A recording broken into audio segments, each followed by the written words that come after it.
Hello everyone, Praise Scooter here. Welcome back to more of Tears of the Kingdom.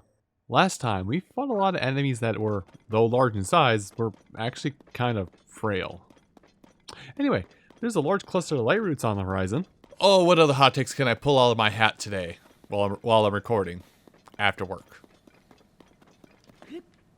And for those of you that don't know, I mean, and some will be like, "What? No way!" Like a lot of people who do YouTube, nowadays out here. Whoops.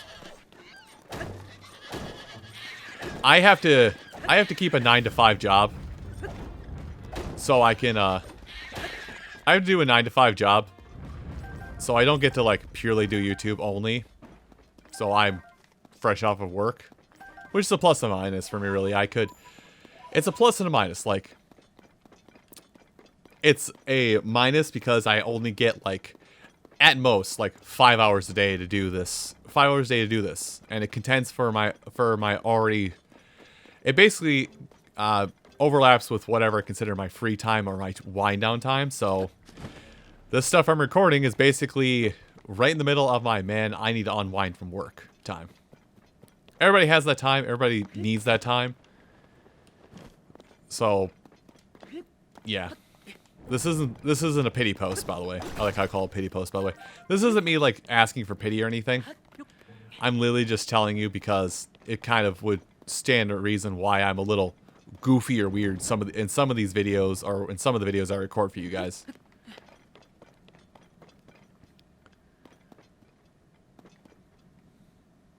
Oh, over here.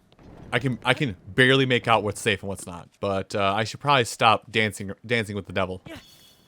Hi, devil. Let's dance.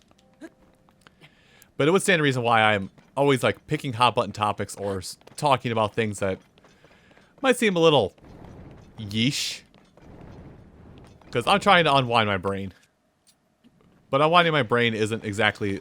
I don't unwind my brain very easily.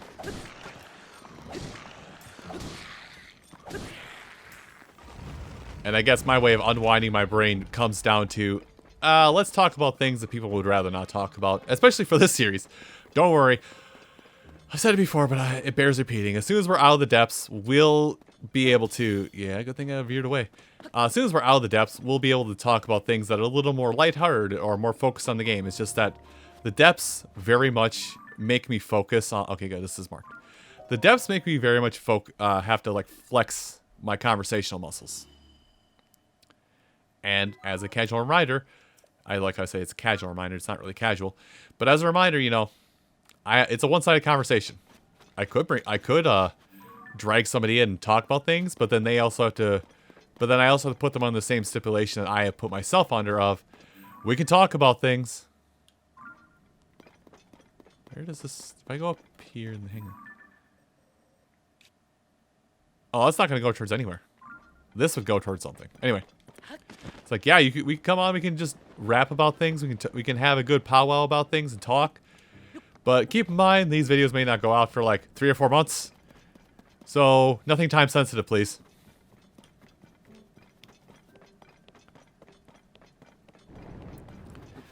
But speaking of time sensitive, and I'll bring it up again, because I realized it after I got done recording. I was like, dang, I really just snubbed one of my artists, didn't I? I'll talk about it now, even though we may not see his art more prevalent at the moment, but we will see it again once we get out of the depths and start exploring both surface and sky areas. Naraloka. He's actually been in a lot of my Think Fast videos of just like random one-off things. Oh, hey, we're in not hot area. We can actually take off this armor if we want to.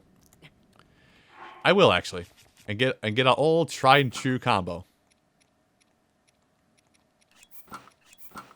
I kind of wish you could have a hot swap setup for items. But yeah, Naraloka drew the Sky Islands art, so to say. So that is the last of the artists that I need to like verbally give credit for in the series. Naraloka, and he drew that. And like I said, he's been in a lot of my videos as well, helping me out with random Think Fast videos mainly. A lot of them involving VTuber content. I guess content made to focus on VTubers. I wonder if that's... well, I won't say the series, but he's also helped me with a side series as well. Oh. No.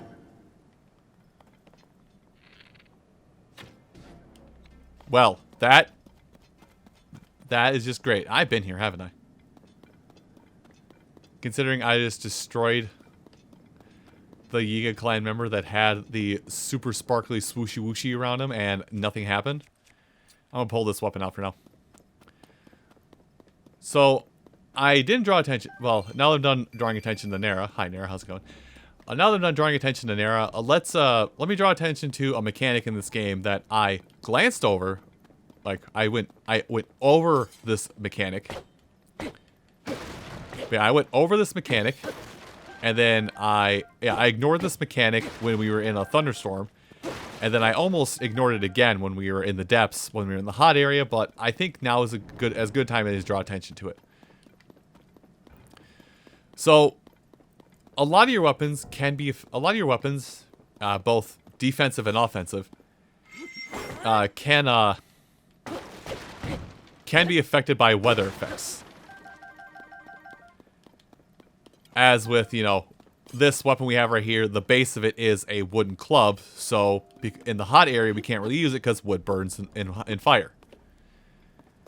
We're gonna go right back into the hot area in a second here, so this is gonna be a useless thing. But yeah, wooden weapons will burn up in hot areas. Electric weapons attract thunderstorms. That is nothing. Good. We have been up here. Great. But yeah, wood weapons burn up in fire. Metal weapons attract lightning. Nothing really happens with ice weapons. Or nothing really happens in the ice area. I mean, you can freeze a lot easier because chilling ice.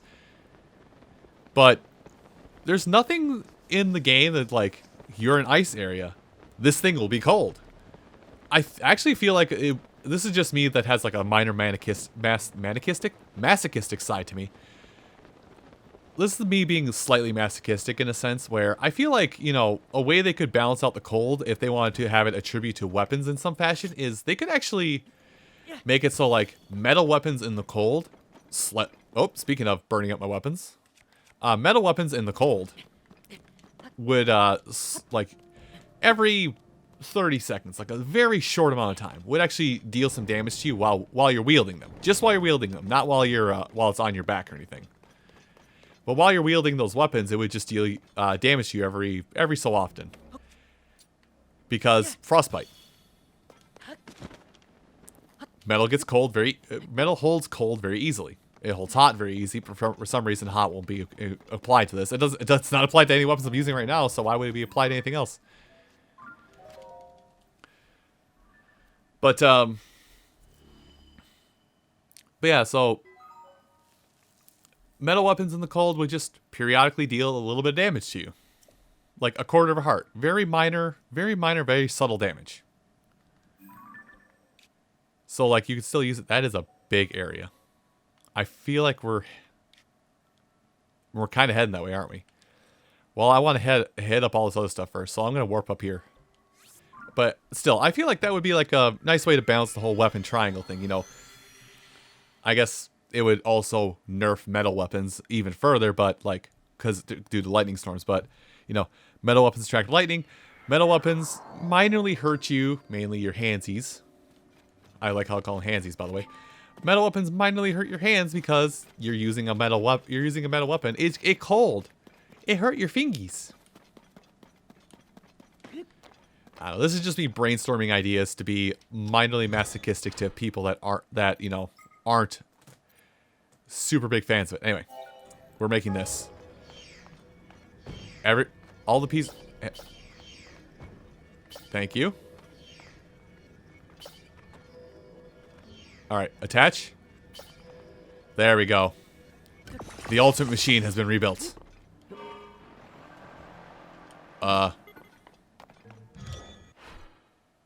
I guess it was this one.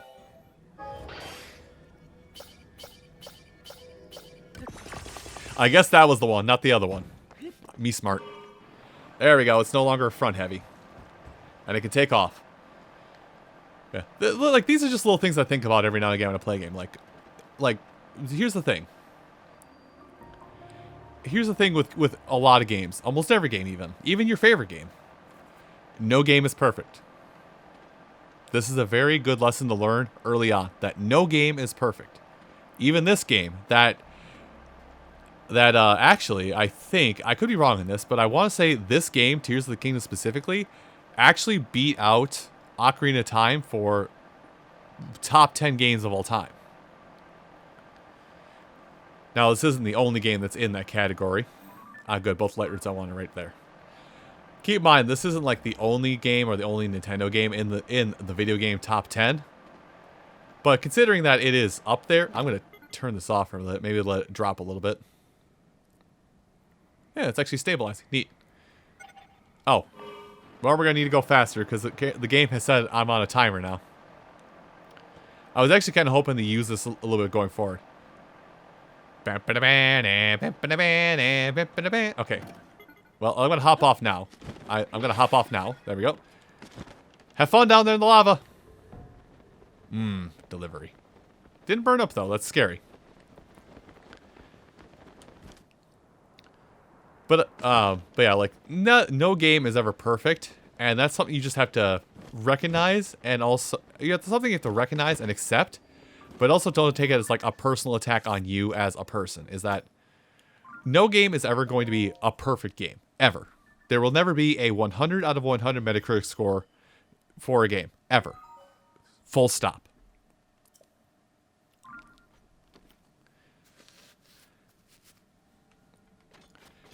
But that shouldn't deter you from enjoying a game you like. Like, there are many games that I like. There are many, many games I love. Like, that I would consider my top 10 games. I would actually have to sit down and thumb through games I've played to give you a proper top 10 games in my life. Because I couldn't think of them on the spot. I mean, all I would say is, like, I think, like, Tears of the Kingdom and Breath of the Wild would be in that list. Super Mario Brothers 3, Mario Galaxy, and then there's a handful of, like, indie games, and then randomly Tony Hawk's Pro Skater 3. Like, those would be, like, like, some of my top 10 games. I know Sonic Unleashed would be up there, but everybody who's long-time members of the channel know that I have a very, very sordid past with Sonic Unleashed. Not sordid, enduring past with Sonic Unleashed. Like, that game is my favorite game. No Horriblins, not now. We're not talking. We're not talking. We're not talking. I don't speak. Apparently they speak something along those lines. I'm running. Oh boy, he ran. If I wasn't bound by the laws of this land, I would turn around and smack you right now. AKA bound by the laws of I need to finish up this area. But to put that into perspective, my favorite what is it? My favorite RPG game. Golden Sun: The Lost Age. My favorite RPG game. Yeah, I think even considering the contention for it in my catalog is indivisible. Golden Sun: The Lost Age, my favorite RPG. I'm pretty sure for a fact on a Metacritic scoring, that game is probably, I'm gonna say it's like an 82. Good, but it's nowhere near the best. Now, granted, RPG scoring could change, or that could all change in the blink of an eye. When if I start playing some other RPG games, like some other more notable RPG games, like I will say that I've got Final Fantasy VII Intergrade, and I've been eyeing up playing it for a little bit now, as of the time of this recording. Maybe I have played by the time this video is live. I don't know yet. I'm all in the wheel and whims of the whimsies. But I know that game isn't considered good for a lot of people in RPG standards because the story is very wordy, and a lot of the wordies at the end of the day don't make any cognitive sense. I understand that. Doesn't mean I can't love the game all the same.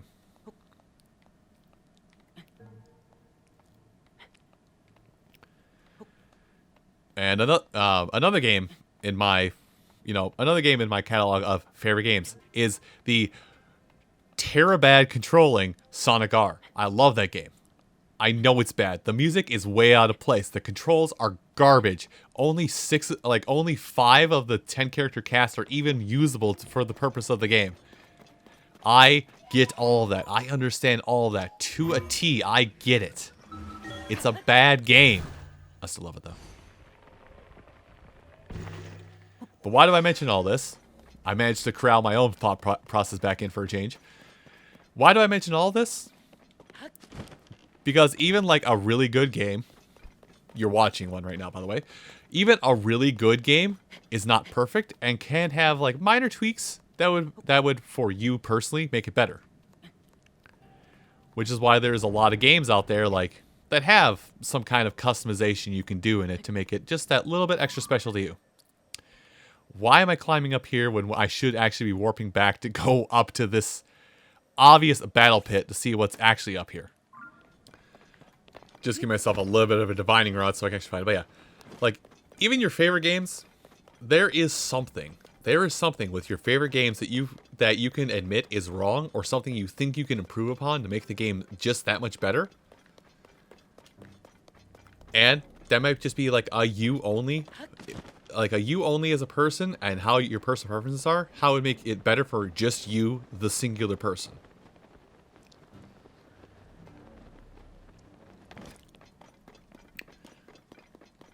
But I mention all that because, again, no game is perfect, and even one of your favorite games is probably bad. Everybody likes at least one bad game.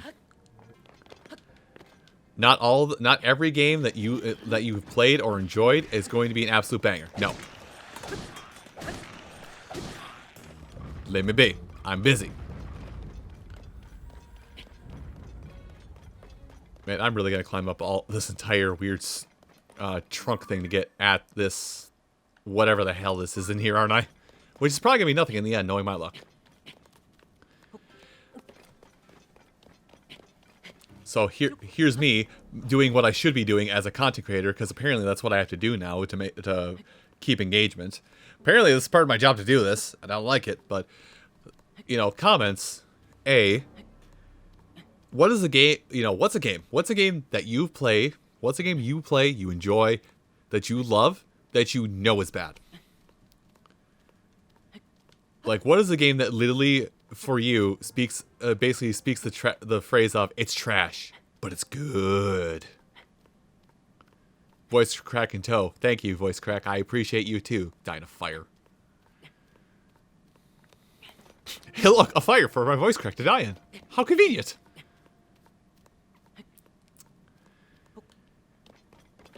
Because I guess it is all, like, full disclosure, now that I think back about what I said, this is a little bit me sounding off this, like, is there a bad game I could play for my channel that is, at least in one person's eyes, considered one of their favorites, and could I find the good in it? Because I usually have a pretty optimistic outlook on a lot of things. A lot of things gaming, I am very optimistic. Like, even though nowadays, Genshin Impact is considered trash, but even when it first came out, I fell in love with Genshin Impact. I also agree that it is, at this point, it is trash because it is way too grindy for its own good. In my brain, it went from free to play Breath of the Wild to this is trying to be free to play World of Warcraft.